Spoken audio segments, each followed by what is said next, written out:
먹이를 찾아서 분주히 돌아다니던 개미가 한 곳에서 꿈틀거리기만 할 뿐 도저히 움직이지를 못하는 번데기를 보게 되었습니다. 그 번데기를 보게 되니까 이 개미가 참 너무나 안돼 보였고 불쌍해 보이기도 하고 참 너무나 머저리같이 여겨지기도 했어요. 그래서 참 그를 동정하는 마음으로, 은근히 무시하는 마음으로 이렇게 말했어요. 야, 번데기야, 너는 참 슬픈 운명을 가지고 태어났구나. 그렇게 한자리에서 꼼짝 못하고 어디로 가지도 못하고 그렇게 있어야 하다니 참 너야말로 정말 불쌍한 존재구나. 나는 내가 원하는 대로 어딘지 갈 수가 있고 저 높은 나무 꼭대기라도 올라갈 수 있는데 말이야, 너는 참 불쌍하구나. 그리고서 며칠이 지난 후에 그 개미가 번데기를 만난 그 자리로 다시 지나갔어요. 그런데 그 자리에는 빈 껍데기만 있을 뿐 번데기는 온데간데 없어지는 거예요. 어리둥절하고 있는데 어디선가 아주 예쁜 날갯짓을 하면서 나비 한 마리가 날아왔어요. 그 나비가 개미를 보면서 하는 말이, 야, 개미 친구, 어디 지난번처럼 다시 한번 또 자랑해 보시지? 그러는 거였어요. 그 말을 듣게 된 개미는 그 번데기가 나비로 변화되어가는 과정임을 모르고 괜히 눈에 보이는 대로 잘난 척하고 그 번데기를 무시한 말을 한 것에 대해서 너무나도 부끄러워했다고 합니다. 여러분이 혹시 설사 지금 이 번데기와 같은 어려운 환경에 있을지라도 여러분 절대 낙심하지 마십시오. 빈 껍데기를 벗고 나비가 되는 번데기처럼 여러분이 여러분의 그 삶의 껍데기를 벗고 변화되는 과정에 있다고 확신한다면 여러분 더 나은 모습과 더 아름답고 더 온전한 모습으로 변화되어가는 과정에 있다는 사실을 믿고 담대함과 자신감을 가지시기를 바랍니다. 여러분, 신앙은 위치가 아니라 방향입니다. 내가 지금 어떤 자리에 있는 것이 중요한 것이 아니고 내가 지금 어떠한 방향으로 나아가고 있느냐가 중요한 것입니다. 오늘 본문 말씀에 등장하는 야곱은 참으로 처량하고 나약하고 불쌍한 모습입니다. 야곱은 어머니 뱃속에 있을 때부터 그의 쌍둥이 형과 서로 다퉜어요. 그래서 야곱의 이름의 뜻이 발꿈치를 붙잡은 자라는 뜻이지 않습니까? 야곱은 그 속에 얼마나 욕심이 많았는지 몰라요. 그래서 결국은 팥죽 한 그릇에 그 형 에서의 장자권을 빼앗았어요. 뿐만 아니라 어느 날 형이 외출한 틈을 타서 어머니 리브가와 짜고서 나이가 먹어 눈이 어두워진 아버지 이삭을 속여서 형의 축복을 받아냈어요. 그 사실을 알게 된 에서가 노발대발했고 너무나 화가 나서 야곱을 죽이려고 했어요. 그러니까 리브가가 이 야곱을 멀리 밧단 아람의 하란에 있는 그의 외삼촌 집으로 도피시켰어요. 그때부터 야곱은 이제 집을 떠나 방랑의 세월을 하게 됩니다. 야곱은 형을 속였고 아버지를 속였어요. 욕심을 부리고 거짓말을 하고 속임수로써 축복을 가로챘어요. 어떻게 보면 야곱은 참 우리 인생을 그대로 드러내고 있는 사람이라고 볼 수가 있습니다. 성경에 여러 가지 인물이 있는데 그 중에서 우리 인간의 본성을 그대로 여실하게 드러내고 있는 자가 바로 야곱이라고 할 수가 있습니다. 그러니까 하나님의 때를 기다린다고 하지만 사실은 그것을 못 참고 자신의 힘과 생각과 의지대로 모든 일을 하려고 하는 모습이 그렇지 않습니까? 하나님을 믿고 하나님을 따른다고 하지만은 오히려 자신의 목적과 자신의 생각을 이루기 위해서 하나님을 이용하는 면이 그렇지 않습니까? 야곱은 도피자였어요. 자신의 잘못과 허물을 인정하고 형과 화해하고 사죄를 구하지 않고 그는 그 대신에 형의 그 환한 얼굴을 피해서 도망치는 길을 택합니다. 여러분, 과속방지턱이라는 것을 아십니까? 이제 좁은 길이나 아니면 학교 앞에 차들이 과속하지 않도록 하기 위해서 높은 턱을 만들어 놓고 하얀색 선을 칠해놨어요. 그래서 사람들을 보호하기 위해서입니다. 과속방지턱을 만나면 차는 반드시 브레이크를 밟고 속도를 줄여야 합니다. 근데 그것을 생각하지 않고 무시하고 그냥 빨리 지나치면은 차체에 있는 쇼바라는 것, 정확하게 말하면 shock observer라고 하는 것이 손상이 되어서 차체에 문제가 생기고 안전성이 확보되지 않습니다. 그래서 이 쇼바라는 것은 마치 우리 인체의 그 발의 다리에 해당하는 것입니다. 그래서 우리의 그 발이 바로 타이어에 해당하는 것이고, 그리고 우리의 다리는 그 차체 쇼바에 해당할 수가 있어요. 특별히 그 다리 중에서도 연골 부분, 연결하는 부분이 쇼바라고 할 수가 있습니다. 그래서 참 그러한 과속 방지턱을 만나면 반드시 속도를 줄이기 위해서 브레이크를 밟아야 합니다. 하나님께서 야곱의 욕심과 그저 목적을 이루기 위해서는 수단과 방법을 가리지 아니하는 그의 삶에 과속 방지턱을 만들어 주셨어요. 마찬가지로 하나님께서 우리 인생의 삶에 욕심과 경쟁과 조급함 때문에 서두르고 바쁘게 움직이는 것을 막기 위해서 과속 방지턱이라고 하는 사건을 만들어 주신다는 것입니다. 때로는 그것이 육신의 질병으로, 때로는 그것이 사업의 실패로, 가정의 불화로, 여러 가지 인생의 장애물로 과속 방지턱이 되어서 우리로 하여금 인생의 브레이크를 밟게 해 주신다는 것입니다. 여러분, 그런 일을 만났을 때 우리가 낙심하거나 원망하거나 좌절하지 아니하고 그 계기를 통해서 하나님을 만나고 하나님의 은혜를 체험하는 성도가 되어야 합니다. 아멘. 오늘 본문의 야곱의 사닥다리를 통해서 우리가 그와 같은 은혜를 깨닫고 그 은혜를 누리는 성도가 되시기를 바랍니다. 아멘. 첫째로 고난은 하나님을 만나고 하나님과 연결하는 사닥다리입니다. 11절에 보면은 한 곳에 이르러는 해가 진지라 거기서 유숙하려고 그곳에 한 돌을 취하여 베개하고 거기 누워 자더니, 야곱이 도망가던 길을 멈추고 지금 머물게 된 이 광야는 그야말로 쓸쓸한 광야, 외로운 광야, 괴로운 광야, 그리고 이별의 아픔을 품고 누운 광야였어요. 야곱은 난생 처음으로 이렇게 낯설은 광야 땅에서 그 밤을 보내게 되었던 것입니다. 야곱이 어떤 삶을 살았습니까? 야곱은 어머니 치마폭에서 마마보이처럼 그렇게 곱게 자라난 사람이었어요. 사냥으로라도 단 한 번 이 먼 거친 광에 나와본 적이 없었고, 집을 멀리 떠나서 이렇게 외딴 곳에서 혼자 밤을 보낸 적이 한 번도 없었어요. 난생 처음 이렇게 참으로 야생에서 어려운 환경 가운데 밤을 보내게 되었다는 거예요. 이때 야곱의 심정이 어땠을까요? 낙심만 되지 않았겠습니까? 실망하지 않았겠습니까? 참 이제 야곱의 인생은 어떻게 되는 것일까요? 두렵지 않았겠습니까? 지금 이 광야에서 무방비 상태에 혼자 그 밤을 보내고 있어요. 어떤 사나운 짐승이 달려올지도 모릅니다. 또한 형이 보낸 자객이 자기를 죽이려고, 자기를 노리고 달려올지도 몰라요. 그런 생각을 하게 되니까 야곱도 굉장히 두려웠을 거예요. 여러분, 이런 우스갯소리가 있습니다. 그 어떤 주일학교 다니던 어린아이인데 밤에 길을 가다가 아주 무서운 귀신을 만나게 되었어요.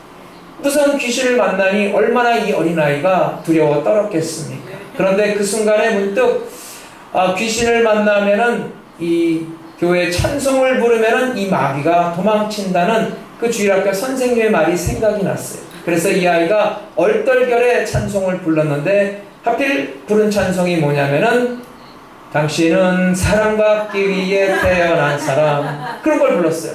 그러니까 그 찬송을 들은 이 마귀가 그 찬송에 감동을 받고 이렇게 노래로 화답했다고 합니다.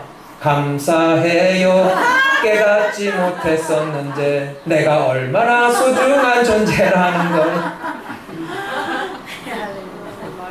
야곱은 이 설렘과 두려움과 쓸쓸함 가운데 뒤척이다가 잠을 이루게 됩니다. 그런데 그 밤에 야곱을 찾아온 것은 사나운 짐승도 아니었고 형이 보낸 자객도 아니었어요. 놀랍게도 하나님께서 그 밤에 야곱에게 찾아오셨다는 것입니다.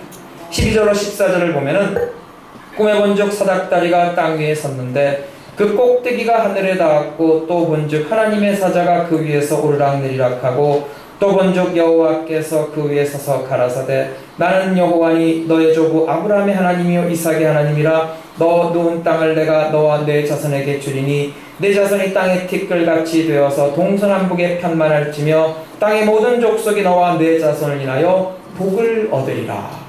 야곱은 꿈의 사닥다리를 보았는데 정말 놀라운 것은 그 사닥다리가 하늘까지 다 있는 거예요. 그리고 그 사닥다리에는 천사들이 오르락 내리락 하고 있었고 그 사닥다리 맨 위에는 하나님이 서 계셨어요.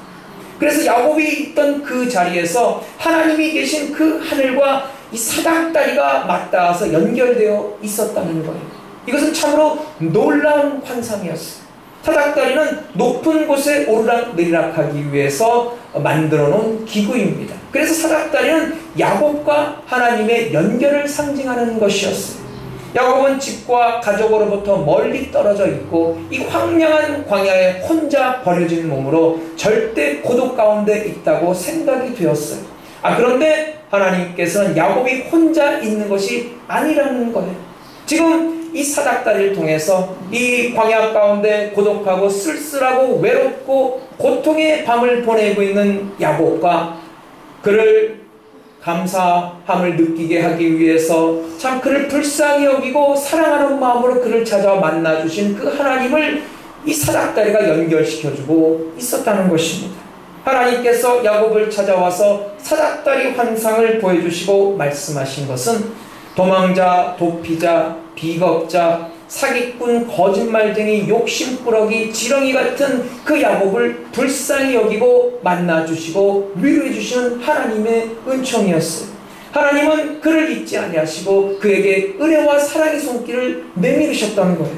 여러분, 이 사실은 우리에게 정말 귀한 진리를 가르쳐 줍니다. 우리가 세상에 실패하고 참 인생의 밑바닥까지 내려왔다는 그런 현실이 있을지라도 우리가 그것으로 해서 그 낙심되고 그렇게 참으로 고통 가운데 있는 현실을 맞이한다 할지라도 그때도 하나님은 우리를 포기하지 않으시고 우리를 찾아와 만나 주신다는 것입니다. 아멘. 오히려 그 고통의 순간이, 그 고난의 순간이 하나님을 만날 수 있는 절호의 기회가 된다는 것입니다. 아멘. 여러분, 우리가 더 이상 내 힘으로 아무것도 할 수 없다고 생각될 때 하나님이 우리를 찾아와 만나주시는 하나님이 있어요. 아멘. 우리가 더 이상 내려갈 수 없다고 인상의 맨 밑바닥까지 추락되었다고 생각되었을 때 하나님은 우리를 기억하시고 우리를 찾아와 만나주신다는 것입니다. 아멘. 아무것도 내 힘으로는 할 수 없고 오직 하나님을 바라보는 것밖에는 다른 초이스가 없다고 생각될 때 우리를 잊지 않으시고 우리를 찾아와서 위로하시는 하나님이시라는 것입니다. 아멘.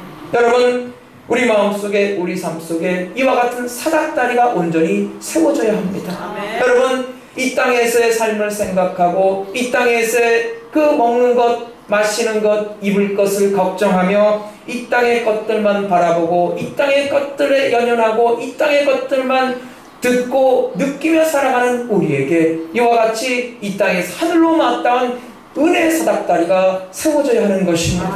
그 사닥다리를 통해서 이제는 하늘을 바라보고 저 위의 것을 구하며 하늘의 음성을 듣는 성도가 되어야 합니다. 그래서 하나님이 우리와 함께 하신다는 사실을 믿음으로 확신해야 하는 거예요. 여러분, 하나님께서는 가장 절망적인 순간에 야곱에게 찾아오셨어요. 그래서 하나님께서는 아브라함의 하나님, 이삭의 하나님이신 것처럼 야곱의 하나님이 되어서 야곱과 함께 하시겠다고 약속해 주셨어요. 야곱은 그렇게 소망하던 하나님의 축복을 받아 누리게 되었다는 거예요. 뿐만 아니라 하나님께서는 그 약속을 다 이루실 때까지 야곱과 함께 하시겠다고 말씀해 주셨어요. 야곱이 한 것은 아무것도 없어요. 그냥 그는 잠만 자고 있었을 뿐이에요. 그런데 하나님께서 일방적으로 야곱에게 찾아오셔서 그와 함께 하시겠다고 축복해 주시겠다고 약속해 주셨다는 것입니다. 이제 야곱이 할 일은 잠에서 깨어나서 그 하나님을 믿는 것뿐입니다. 16절에 보면은 야곱이 잠에서 깨어 가로되 여호와께서 과연 여기 계시거늘 내가 알지 못하였도다. 이렇게 이 세상에 하늘과 땅이 연결된 곳이 어디입니까? 구약시대는 성전이 바로 하늘과 땅이 연결된 곳이었어요. 그래서 구약의 하나님의 백성들이 이 성전에서 하나님께 제사를 통해 나아가서 은혜를 받고 죄사함을 받았어요. 그런데 신약에 와서는 바로 그 성전이 예수 그리스도를 의미하는 것이고 예수 그리스도 안에서 그 모든 예언이 이루어졌다는 거예요. 그러니까 그 야곱이 본 사닥다리는 바로 예수 그리스도를 상징합니다. 하나님께서는 죄로 인해서 죽을 수밖에 없는 우리 인생을 긍휼히 여기시고 당신의 독생자 예수 그리스도를 보내주셔서 우리 죄를 담당하시고 십자가에 죽게 하셨습니다. 예수님은 하나님이셨지만 그러나 인간으로 이 땅에 내려오셨어요. 그래서 예수님은 하나님으로서 하늘에 닿아 계시고 인간으로서는 이 땅에 닿아 계시는 분이세요. 그렇기 때문에 우리는 오직 예수 그리스도를 통해서 하나님 앞으로 나아갈 수가 있고 예수 그리스도를 통해서 하나님과 아름다운 교제를 나눌 수가 있는 것입니다. 예수님께서 이것을 분명하게 말씀하셨어요. 나는 길이요 진리요 생명이니 나로 말미암지 않고는 아버지께로 올 자가 없느니라. 사도 바울도 예수님만이 하나님과 우리 사이의 중보자가 된다고 말씀했어요. 디모데전서 2장 5절 하나님은 한 분이시요 또 하나님과 사람 사이의 중보도 한 분이시니 곧 사람이신 그리스도라. 여러분, 예수님께서는 하늘과 땅을 연결시키기 위해서 이 세상에 오셨습니다. 그 예수님으로 인하여 우리는 하나님 앞으로 나아가며 하나님을 만나고 하나님의 은혜를 받아 누리게 되었어요. 여러분, 그 야곱이 본 꿈의 환상이 바로 우리의 삶에 이루어졌다는 것. 오늘 예수님께서는 우리가 이 자리에서 하나님을 만나도록 그 자리를 주선해 주십니다. 여러분, 우리가 예수 그리스도의 이름으로 드리는 예배를 통해서 하나님은 기뻐하시고 우리를 만나주시고 은혜를 베풀어 주신다는 것. 우리가 예수 그리스도의 이름으로 드리는 예배와 찬송과 기도와 찬양과 경배와 헌신과 봉사와 헌물을 기뻐 받아 주시고 그 예배를 통해서 말씀을 통해서 우리를 만나주시고 은혜로 채워주시는 하나님이세요. 여러분, 이렇게 성도는 예수 그리스도 안에서 하나님과의 아름다운 교제를 나눕니다. 그러므로 여러분, 이 시간 예배를 통해서 말씀을 통해서 기도를 통해서 찬양을 통해서 그 하나님을 만나는 성도가 되시기를 바랍니다.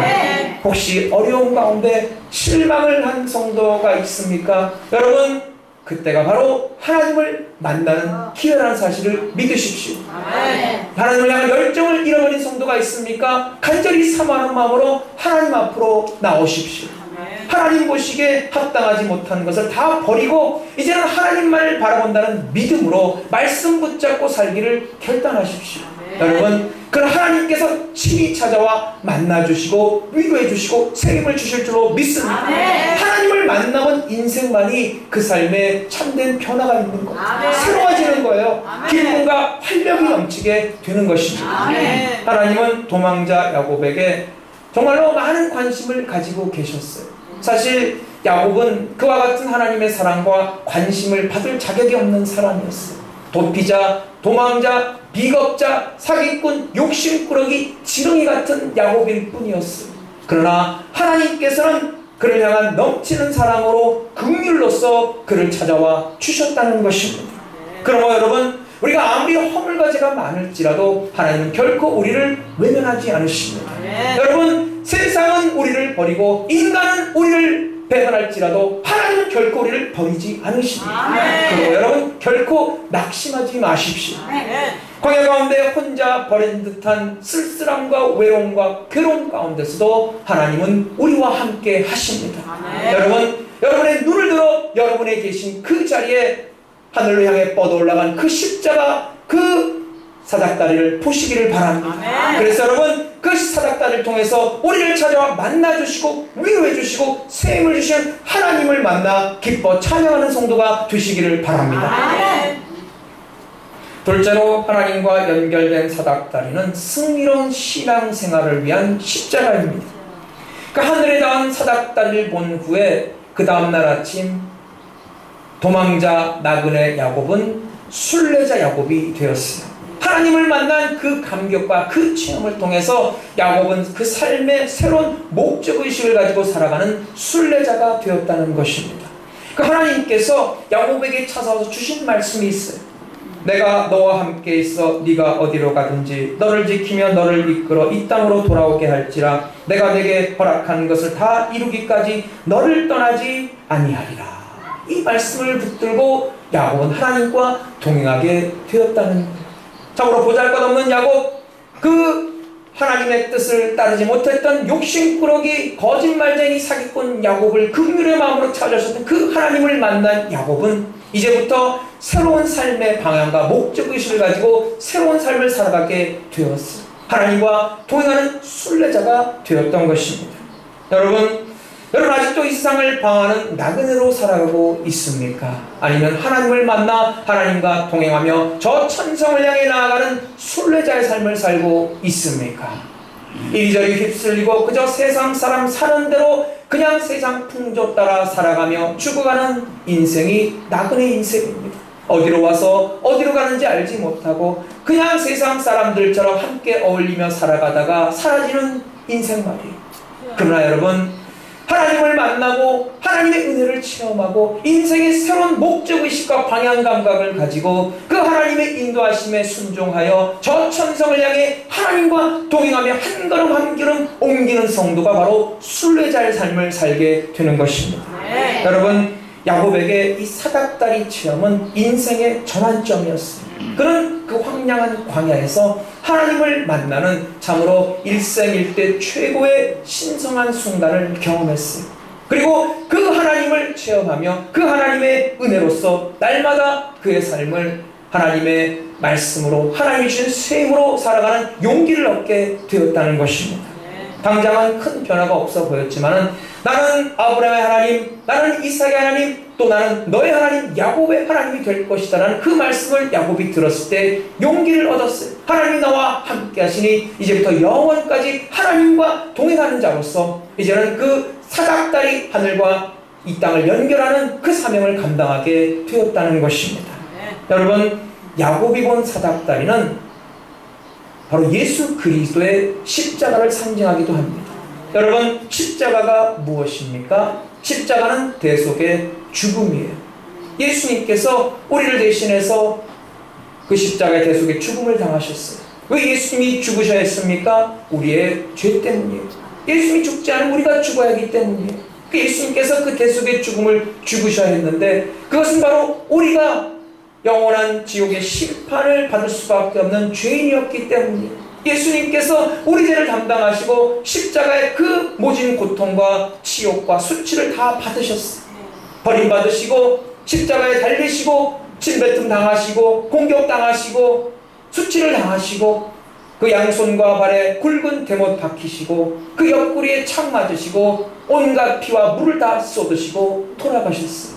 여러분, 그렇기 때문에 오늘도 우리가 슬프고 외롭고 괴롭고 힘들고 낙심될 때마다 우리는 그 예수님의 십자가를 바라봐야 합니다. 아멘. 여러분, 우리가 살고 있는 이 땅과 저 영원한 하늘을 연결시켜주고 이 땅과 하늘에 맞닿아 있는 그 예수님의 십자가를 통해서 오늘도 우리의 인생의 고난과 역경을 이겨내야 하는 것입니다. 아멘. 여러분, 그 예수님의 십자가를 붙들고서 오늘도 이 땅에 얽매이는 인생이 아니라 저 하늘을 바라보며 하늘과 이 땅을 연결하는 능력 있는 성도의 삶이 되시기를 바랍니다. 네. 여러분, 이게 얼마나 기쁜 소식입니까? 자신이 죄인임을 깨닫고 인식하는 성도들은 여러분, 예수의 십자가만큼 더 복되고 기쁜 것은 없는 거예요.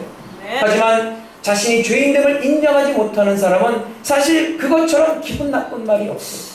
내가 왜 죄인이야? 내가 다른 사람에게 참 좋은 일을 많이 했지, 나는 다른 사람에게 손해를 끼친 적이 없고 오히려 내가 손해만 많이 당했는데, 나는 끝까지 참 어려운 사람 많이 도와줬는데 내가 왜 죄인이야? 그렇게 생각하는 사람에게는 예수님의 십자가는 말도 안 되는 것이고 어리석은 그 자체예요. 그러나 예수 그리스도의 구원의 은총을 누리는 구원받은 우리는 하나님의 백성이고 그 하나님의 백성으로서 그 예수님의 십자가는 바로 생명의 능력이 되는 줄로 믿습니다. 아멘. 여러분, 예수님의 십자가는 이 땅과 하늘을 연결시켜주는 사닥다리입니다. 예수님께서 십자가에 대신 죽으심으로 말미암아 우리가 이제 그 예수님의 십자가 대속의 그 사랑으로 우리가 하나님을 만나고 하나님 앞으로 나아가고 하나님과 아름다운 교제를 나누게 되었어요. 그래서 예수 그리스도의 그 십자가의 은혜를 받은 자로서 우리도 그 은혜를 세상에 나눈 자로 살아가는 것입니다. 여러분, 십자가를 마음에 품고 지고 가는 인생과 십자가를 그냥 타고 가는 인생은 다른 거예요. 십자가를 타는 것은 그저 십자가를 장식품, 그저 도구로, 멋으로 달고 다니는 사람이지만, 그러나 십자가를 지고 가고 품고 가는 사람은 직접 예수님이 가신 그 십자가의 길을 따라서 나도 나에게 주어진 사명을 기쁨으로 감당하며 하나님께 영광 돌리는 삶을 사는 것입니다. 아멘. 예수님의 십자가를 지고 가는 사람, 예수님의 십자가를 그 마음에 품고 사는 사람, 예수님의 십자가를 통해서 하나님과의 바른 관계를 맺고 예수님의 십자가를 통해서 다른 사람을 바라보는 사람은 생각하는 것부터가 다릅니다. 말하는 것부터가 달라요. 아멘. 그 은혜를 나눠주고 하나님의 영광을 구하는 삶을 살게 되는 거예요. 아멘. 그 예수님의 십자가를 마음에 품고 생각하고 산다는 것은 예수님이라면 이때 어떻게 생각하실까? 예수님이라면 이때 어떻게 말씀하실까? 예수님이라면 이때 내가 어떻게 행동하는 것을 원하실까를 생각하는 신앙의 자세입니다. 아멘. 여러분, 이것이 바로 예수님의 십자가를 지고 기쁨으로 예수님을 따르는 성도의 모습입니다. 아멘. 여러분, 우리는 언제 어디서나 우리가 그리스도인이라는 사실을 당당하게 밝히고 그 예수님을 자랑해야 합니다. 아멘. 예수님이 우리의 구세주 되셨다는 사실을 온 세상에 선포하는 성도가 되어야 합니다. 아멘. 우리는 바울처럼 작정해야 합니다. 아멘. 고린도전서 2장 2절에 보면은 예수 그리스도와 그가 십자가에 못 박히신 것 외에는 아무것도 알지 아니하기로 작정하였음이니라. 우리는 또한 사도 바울처럼 오직 그리스도의 십자가만을 자랑해야 합니다. 갈라디아서 6장 14절, 내게는 우리 주 예수 그리스도의 십자가 외에 결코 자랑할 것이 없으니. 여러분, 그러나 이것은 십자가를 그냥 입으로만 전하는 것이 아니에요. 십자가를 달게 지고 내가 십자가를 마음에 품고 내 삶에 예수님의 십자가를 온전히 세우고 예수님을 따르며 사명을 감당하는 성도의 삶이 되는 것입니다. 참 17년이 조금 넘는 그런 짧은 목회 기간이라 할 수가 있겠지만은 참 제가 요즘 절실히 느끼는 것은 제가 목회를 하면서 문제를 만나게 될 때 하나님을 온전히 의지하면 오히려 그 문제를 통해서 살아계신 하나님의 영광을 보게 된다는 사실입니다. 아멘. 여러분, 저도 목회를 하면서 위기를 만날 때마다 저도 모르게 두려워하고 근심하고 걱정했어요. 또 낙심하고 참 시험 드는 성도를 볼 때 너무나도 괴로웠어요. 참 문제 하나 해결하면은 계속 또 다른 문제가 연이어서 발생하는 것을 많이 체험했어요. 성도들의 사이에 이렇게 문제가 많고 성도들 한 사람 한 사람 개개인의 삶이 이렇게 문제가 많은 줄 정말 몰랐어요. 근데 여러분, 제가 얼마나 성격이 급한 사람인지 몰라요. 저는요, 이 컵라면을 먹을 때도 그 물 넣고 3분을 기다리지 못해서 1분 만에 뚜껑을 열고 아직 덜 익은 라면을 아작아작 씹어먹는 사람이에요. 설탕을 입에 넣으면 그걸 녹이지 않고 단순간에 이빨로 깨물어 먹는 사람이에요. 그렇게 성격이 급한 사람이에요. 그러니 어떤 문제가 생길 때 그 문제가 매끄럽게 해결되지 않으면 아무것도 할 수가 없어요. 그 마음에 걸리는 것이 있으면 다른 일선이 통 잡히지를 않아요. 그래서 오히려 참 내 스스로가 더 나 자신을 괴롭게 하는 그런 경향이 많았는데, 여러분, 참 목회자는 주의 종이라고 하지 않습니까? 종이 무엇입니까? 종은 주인의 말씀대로, 주인의 뜻대로, 주인의 방법대로 살아가는 자입니다. 근데 저는 주님을 주인이라고 말은 하지만은 사실은 내 마음대로, 내 뜻대로, 내 주장대로 하려고 했던 경향이 많았던 것 같아요. 내가 주인 노릇을 하려고 했던 것 같아요. 그래서 참 오히려 더 많은 낭패를 보게 되었는데, 사실은 그걸 보면서 사실은 제가 바로 그 야곱과 같은 사람이 아니었나 생각을 하게 되었어요. 야곱처럼 나도 잔머리 굴리고 계산하고 앞뒤 따지고 그리고 참 이리저리 사람의 눈치나 보면서 목회를 하려고 했지는 않은가 생각을 하게 되었어요. 그래서 하나님께 회개했어요. 그리고 이제는 하나님께 이 교회를 온전히 맡겨드리기로 했어요. 성도들을 온전히 하나님께 맡겨드리기로 했어요. 그런데 하나님께 성도들을 맡기고 교회를 맡기니까 이제는 하나님께서 다 책임져 주신다는 확신이 드는 거예요. 그 확신이 드니까 정말 마음이 편안해지더라고요. 이제는 내 힘과 내 노력과 내 의지로 잘해보겠다고 발버둥 치는 것이 아니라 전적으로 하나님의 주권에 맡기는 목회를 하게 되었어요. 그래서 하나님의 뜻을 헤아리고 오직 나는 하나님의 종으로 하나님의 뜻만 따르면 된다라고 생각하게 되었다는 것입니다. 뭐 제 힘으로 목회를 하든 주님의 힘으로 목회를 하든 문제는 항상 있기 마련이에요. 문제 없는 교회가 어디 있겠습니까? 인간의 삶 자체가 문제이고 그런 문제는 인간이 모이는 교회는 문제가 있을 수밖에 없습니다. 근데 중요한 것은 이제는 내가 주님께 맡기고 주님의 힘으로 목회하려고 할 때는 주님께서 오히려 그 문제를 통해서 그 문제가 하나님의 놀라운 축복으로 바뀌는 것을 보여주셨다는 것입니다. 여러분, 제 힘으로 문제를 해결할 때는 문제가 문제로 끝납니다. 오히려 문제가 더 큰 문제로 확대되는 경향도 있었어요. 그러나 내가 주님께 온전히 문제를 맡기고 하나님의 뜻을 감당하는 종의 자세로 행할 때 그 목회를 통해서 오히려 문제를 통해서 하나님의 크신 은혜를 깨닫고 문제가 축복이 되는 것을 체험하게 되었다는 것입니다. 그 유명한 영성신학자 헨리 나우엘이라는 사람이 있습니다. 그 사람이 많은 책을 썼는데 그 사람이 한 말 중에 wounded healer라는 그런 말이 있어요. 우리말로 번역을 하면은 상처받은 치유자라고 할까요? 그러니까 상처받은 경험이 있는 사람이 치유 사역을 더 잘할 수가 있다는 거예요. 저도 상처받은 경험이 있으니까 상처받은 성도의 심령을 더 잘 이해할 수 있게 되었어요. 저도 여러 가지 정신적인 고통을 많이 겪었기 때문에 정신적인 고통에 있는 성도들을 더 잘 이해할 수가 있게 되었다는 거예요. 저도 억울하게 모함을 당해봤기 때문에 억울하게 모함당하는 성도들의 그 마음을 제가 잘 헤아릴 수가 있게 되었다는 거예요. 그래서 참 기쁜 것은 제가 지금까지 목회해왔던 것보다 앞으로는 더 잘 목회를 잘할 수 있을 것 같은 생각이 들어서 정말 하나님께 감사를 드립니다. 요즘 제가 자주 흥얼거리는 찬송이 있습니다. 그 가사가 정말 제 마음에 좀 절실하게 와닿는 가사예요. 바로 찬송가 455장입니다. 주 안에 있는 나에게 딴 근심이 있으랴 십자가 밑에 나가 내 짐을 풀었네. 주님을 찬송하면서 할렐루야 할렐루야 내 앞길 멀고 험해도 나 주님만 따라가리. 특별히 그 2절의 가사가 정말 제 마음에 와닿고 내 마음에 고백이 되는 것을 느꼈어요. 그 두려움이 변하여 내 기도 되었고 전날의 한숨 변하여 내 노래 되었네. 사랑하는 여러분 야곱의 하나님이 저의 하나님이고 바로 여러분의 하나님이십니다. 여러분 두려운 일을 만났습니까? 여러분 하나님을 온전히 의뢰하십시오. 여러분 위기를 만났습니까? 여러분 하나님을 힘입으십시오. 여러분 그 두려움을 통해서 오히려 여러분의 두려움이 찬송의 제목이 되고 기도의 제목이 되시기를 바랍니다. 여러분 그 위기를 하나님께 온전히 올려드리시기를 바랍니다. 여러분 하나님은 우리가 광야에 혼자 버려진 듯한 고독과 외로움과 쓸쓸함 가운데서도 우리를 버려두지 아니하시고 우리를 찾아와 만나주시는 하나님이십니다. 그래서 그 두려움으로 인한 한숨과 고통이 오히려 찬송의 노래, 기쁨의 노래, 감사의 노래가 되게 해 주신다는 것입니다. 하나님은 우리가 야곱처럼 잔꾀를 부리고 욕심을 부리며 살아가다가 낭패를 보게 되었을 때 그때도 우리를 버리지 않으시고 포기하지 아니하시고 끝까지 품어주시는 하나님이십니다.